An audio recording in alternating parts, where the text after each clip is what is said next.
sérénité. L'eau est pays dans le sale, les gars, les pays dans la sérénité. Garde la sérénité. Gloire à toi, éternel. Merci pour ta grandeur, merci pour ta magnificence, Père éternel. Merci pour l'occasion que tu nous donnes ce soir d'écouter ta parole, cette parole, Seigneur, qui sera pour nous un appui. Lever la main à toi, pour lever la main à toi, pour t'invoquer, pour te pleurer, Seigneur. Gloire à toi. Éternel, utilise-nous comme ça.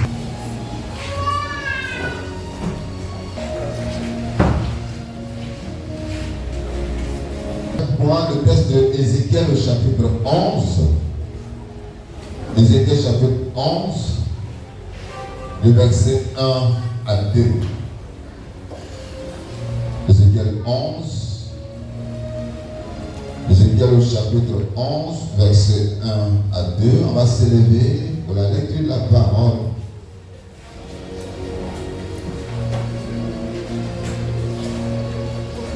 Il est écrit: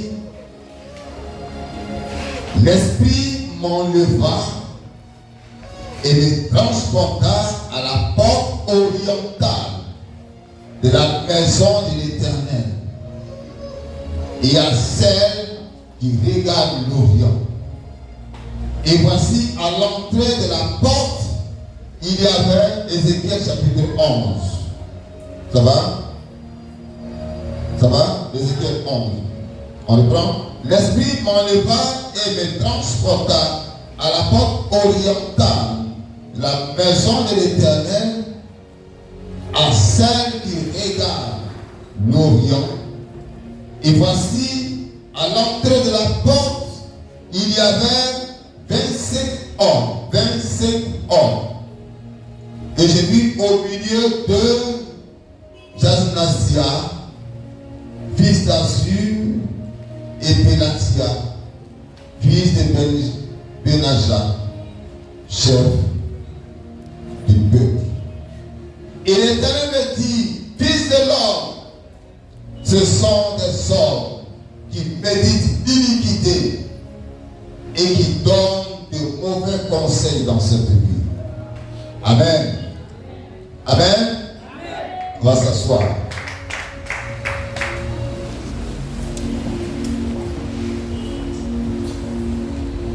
Alors, frères et sœurs, pour ce programme du mois d'août, le thème général est le temps de la guerre spirituelle. Le temps de la guerre spirituelle pour la liberté des nations et des églises. Dis avec moi Amen. Amen. Le temps de la guerre spirituelle pour la liberté des nations et des églises. Amen. Amen. Et donc c'est le thème général sur lequel nous allons plancher au cours de ce mois d'août. Et au vu de ce thème, voici ce que l'Esprit de Dieu nous inspire comme thème. La liberté de la porte orientale de notre vie, celle de nos familles et de notre pays. La liberté de la porte orientale de notre vie, aussi celle de nos familles, celle de notre ville et celle de notre pays. Alléluia. Alors, le prophète Ézéchiel, on va passer plus de temps dans la prière, nous allons faire une petite introduction. Le prophète Ézéchiel, s'il est là, quand nous lisons ces écrits dans le chapitre 11, a été choisi comme prophète au milieu de la nation où le peuple d'Israël était déporté en Babylone. Et donc il était parmi les Israélites déportés en Babylone. Nous savons que quand Dieu a permis que le peuple arrive à Canaan, le peuple a commencé avec une conduite qui ne glorifiait pas Dieu. Et Dieu a permis que du côté de Juda, le peuple soit déporté. Et qu'il y ait véritablement une déportation. Même on dit même que tout ce qui était comme élément précieux dans le temple de Jérusalem fut déporté, fut emporté. Alléluia. Et donc, ils étaient en Babylone et c'est dans cet esclavage-là que Dieu choisit Ézéchiel pour s'adresser au peuple de la Samarie et de Jérusalem. Alléluia. Et donc, Dieu s'adresse à Ézéchiel comme à Moïse en son temps dans Exode chapitre 3, verset 12. Dieu s'adresse à Ézéchiel pour parler au peuple comme Moïse au temps venu pour parler au peuple d'Israël. Et donc vous voyez que ça va dans la même proportion et le temps est venu pour Ézéchiel pour dire, pour avertir le peuple des difficultés à venir, des difficultés qu'ils vont rencontrer du fait qu'ils vont prendre leur disposition. Alléluia. Chacun à son niveau, au moment où on prêche la bonne nouvelle, chaque jour qu'on nous prêche, chacun doit prendre des dispositions pour qu'il puisse corriger sa vie. Chacun doit prendre des dispositions pour élever la voix vers le Seigneur, pour que s'il y a des difficultés au travers de nos prières, les difficultés soient ôtées dans le nom de Jésus-Christ. Et si nous avons toute une responsabilité en tant que chrétiens pour prier pour nos familles, pour prier pour nos maisons, pour prier pour le pays, pour prier pour l'Église. Et quand Dieu nous donne ces messages, nous devons véritablement nous concentrer pour élever nos voix vers le Seigneur, pour que véritablement, dans sa grâce, ces choses soient dites. Alléluia. Dis avec moi-même. Alors, Dieu s'adressant à ce peuple, qu'est-ce qu'il dit? Il dit, l'Esprit m'enleva et me transporta à la porte orientale. Ça, c'est dans le chapitre 11. Ézéchiel a fait beaucoup de prophéties. Mais dans ce son, il dit, Dieu, l'Esprit de Dieu l'a élevé. Il a pris et il a transporté son esprit vers la porte orientale. Alléluia. Le côté oriental. Et c'est quoi? Quand on parle du côté oriental, c'est du côté où le soleil se lève. C'est quel côté? Le côté il a fait au moins 16. Vous pouvez dire, il n'a pas fait 16. Le soleil se lève où? Le soleil se lève à l'est et se couche où? À l'ouest. Alléluia. Et donc, du côté.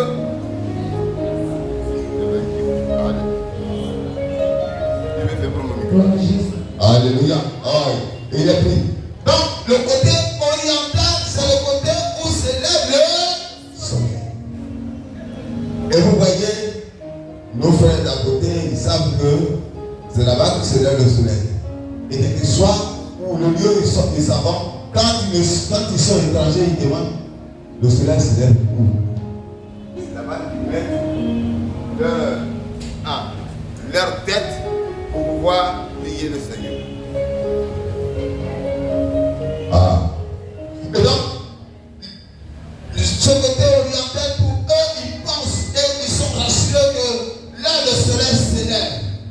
Et quand le soleil s'élève, voilà, alors il y a beaucoup de choses dont ils peuvent bénéficier. Qui a ce micro? Ah.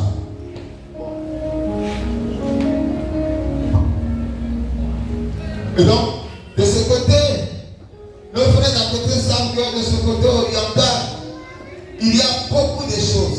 Et c'est cette connaissance que nous n'avons pas. Mais il est important de pouvoir le savoir. Le côté où s'élève le soleil levant, Dieu apporte cette bénédiction et cette grâce. C'est là que découle toute grâce, tout bonheur. Parce que Dieu illumine le soleil, le premier soleil, le soleil du jour, pour que ce soleil puisse nous éclairer. Et donc,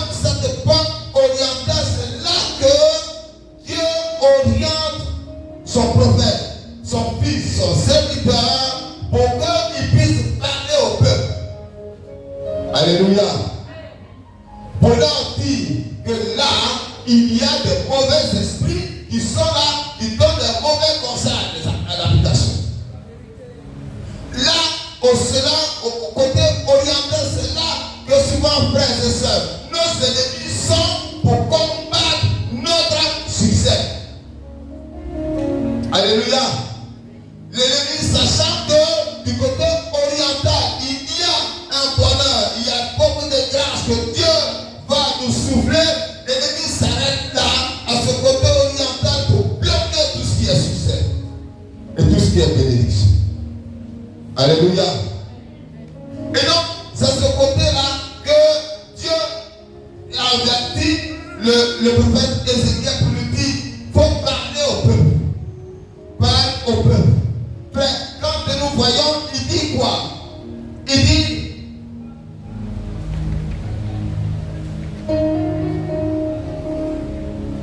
à l'entrée de la porte, il y avait 25 hommes. Et je dis au milieu d'eux, à l'entrée de la porte, il y avait 25 hommes. Les hommes matérialisent la population. Les hommes matérialisent l'homme, le Dieu. Les hommes matérialisent soit l'église, soit la ville, soit le pays. Le temps forme le Dieu, c'est-à-dire soit le temps, soit la famille, soit le pays, soit la ville. Et donc, il dit que là se trouvait où sont les hommes, où se trouve la population de Jérusalem, de la Samarie. L'ennemi est prêt, est là pour pouvoir détruire tout ce qui sera comme bien de ma part. Tout ce que je vais apporter, l'ennemi est là. Il est centré là pour détruire tout ce que vous avez, pour tout ce que je vous apporte. Alors, il demande au prophète Ézéchiel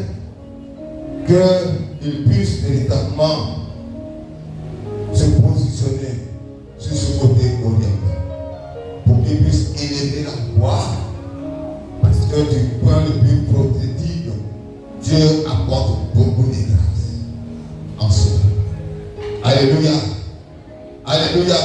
Et donc il a averti pour dire que cette personne que tu vois, c'est la ville de Jérusalem, c'est la ville de la Samarie où l'ennemi est orienté pour pouvoir détruire, pour détruire. Et quand on parle d'avion, c'est les ennemis qui sont là. Et donc les ennemis sont là, dans la ville, ils sont pointés du côté prophétique, c'est-à-dire côté, prophétiquement c'est le côté oriental comme on a dit tout à l'heure, c'est là que passe tout le bonheur. Et l'ennemi est là pour bloquer tout ce qui est bonheur. L'ennemi est là pour que le bonheur soit bloqué. L'ennemi est là pour que l'amour soit bloqué. L'ennemi est là pour que l'entente soit bloquée. Il y a des troubles au milieu de vous. Il y a des divisions. Il y a des bagarres. Alléluia. Alors, il avertit. Il dit, mes frères et sœurs, si là est la porte de bénédiction, est la porte de grâce pour chacun de nous, la porte de notre vie, la porte de notre succès, à tous les niveaux, que ce soit au plan spirituel, au plan matériel, au plan financier. Si l'ennemi est là, comment pouvons-nous recevoir tout ce que Dieu a destiné pour nous?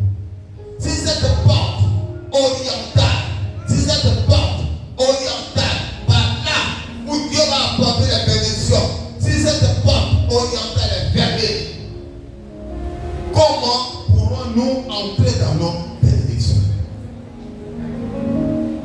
Si cette porte est scellée, fermée par l'ennemi, si cette porte est fermée par l'ennemi, comment pouvons-nous entrer dans notre bénédiction? Alors nous avons besoin ce soir que nous puissions lever la voix pour que véritablement Dieu puisse intervenir. Nous avons combien de fois l'ennemi se pointe? Oh, l'ennemi est là pour troubler notre pays, la Côte d'Ivoire. Nous savons combien de fois l'ennemi est là pour troubler nos familles. Nous savons combien de fois l'ennemi est là pour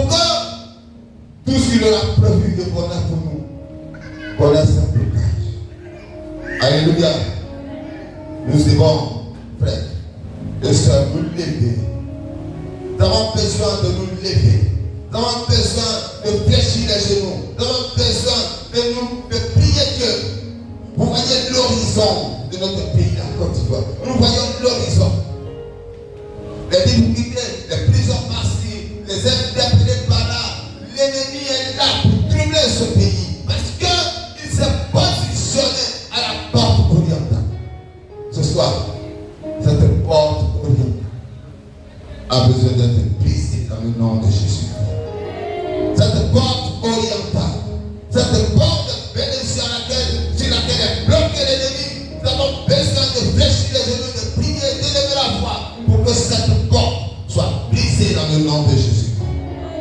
Or, qui ne croit pas ce soir que cette porte sera brisée. Qui ne croit pas que cette porte sera brisée.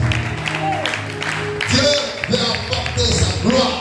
Dieu avait apporté sa puissance. Dieu avait apporté ses bénédictions dans nos familles. Dieu veut apporter ses bénédictions et ses grâces dans nos vies. Dieu veut apporter ses bénédictions et ses grâces dans ce pays, la Côte d'Ivoire. Mais vous voyez combien de fois l'ennemi se fait pressant et il veut bloquer la porte. Alléluia. Il y a un ami qui m'expliquait un jour qu'il était allé, Dieu l'avait élevé comme Ézéchiel. Et puis il disait, tu vois de ce côté où tu attends les recrutements, l'ennemi va passer là pour pouvoir détruire toutes choses. Mais prie, il lève la porte. Prie le Seigneur. Le peuple de Côte d'Ivoire en son temps a pris la chose à la légère. On n'a pas prié Dieu. On n'a pas élevé la voix. On a minimisé beaucoup de choses. Ce moment nous étions dans la crise elle-même. Et les uns et les autres ont commencé à prier. Et Dieu dira, on rappelle, un de mes fils dira, il dit papa, mais c'est le Dieu des plans, on va prier, on va adorer, on va prier maintenant. Parce qu'on a prié jusqu'à et l'ennemi est là, a atteint son objectif. Ils ont pris l'homme là.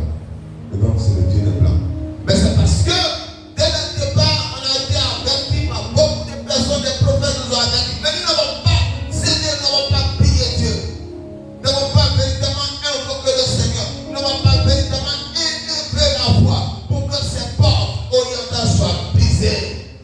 Nous n'avons pas mené une guerre bénie pour que véritablement ce temps auquel Dieu opposait le succès dans ce pays, ces portes, ces ennemis puissent s'éloigner. Nous avons ce soir, et pour tout ce temps, Dieu veut que nos portes, les portes des bénédictions de nos familles, les portes des bénédictions de nos vies, les portes des bénédictions de nos vies, les portes des bénédictions de ce pays connaissent une liberté totale. Une liberté totale. Une liberté totale. Comprenez que quand Ézéchiel a levé la voix, comme disait la suite, quand il levait Ézéchiel a prié, ses ennemis ont été terrassés dans le nom de Jésus-Christ. Nous avons pour nous cette responsabilité de prier à Dieu. De prier à Dieu parce que l'ennemi s'est fait pressant. L'ennemi s'est fait pressant. L'ennemi s'est fait pressant. Souvent nous pensons que nous allons arriver à un bonheur. Et puis les choses sont bloquées. C'est parce que l'ennemi est à nos portes. L'ennemi est là. Alors peuple du mont Canaan, oui, peuple de Canaan, ce soir, nous devons pouvoir lever la voix. Nous devons ce soir de prier le Seigneur. Nous devons ce soir de fléchir les genoux pour que véritablement, pour ce mois d'août et pour le mois à venir, que nous puissions triompher du mal. Que nos portes orientales soient libérées dans le nom de Jésus-Christ. Amen. Alléluia. Et que ce soleil de bénédiction puisse lever. Nous avons besoin de fléchir les genoux, de prier le Seigneur, d'invoquer le Seigneur, de prier Dieu qui nous a avertis ce soir sur la porte, les portes orientales de notre pays. Nous avons besoin de lever la voix, de prier le Seigneur, afin que ces portes soit brisé dans le nom de Jésus. Alléluia. Ce soir, il est important que chacun de nous, oui, revienne au Seigneur. Et prie au Seigneur pour ce temps de liberté. Pour ce temps de liberté. Alléluia. Alléluia. Dieu nous bénisse. Et que chacun de nous prenne les dispositions nécessaires. Et qu'on nous avertit pour que nous puissions véritablement nos positions. Pour que cette porte